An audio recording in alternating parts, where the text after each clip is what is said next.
Hindi naman kasi talaga paunahan yung pagiging successful eh. Sa totoo lang. Gets ko naman, alam ko naman minsan tayo, nakikita natin yung mga nakasabayan natin, mga kasama natin noon na sila medyo okay na yung buhay. Tapos tayo parang feeling natin natatrap tayo sa gantong klase ng lifestyle o gantong klase ng buhay. Minsan may kita mo yung old friend mo, may kita mo maganda na yung buhay niya. Masaya ka para sa kanya pero alam ko deep inside sa sarili mo, tinatanong mo yung sarili mo, bakit ako hanggang ngayon andito pa rin? And hindi masama yun.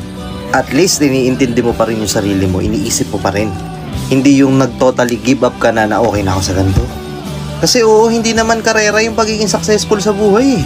Minsan pag masyado tayo nag-overthink, masyado nating minamadali o masyado nating pinag-iisipan ng sobrang lalim yung mga bagay-bagay, umaabot sa punto na yung mga thoughts natin nagiging negatibo. To the point na nawawalan na ng progress yung mga gusto nating gawin. Nakigets mo? Oo, ikaw.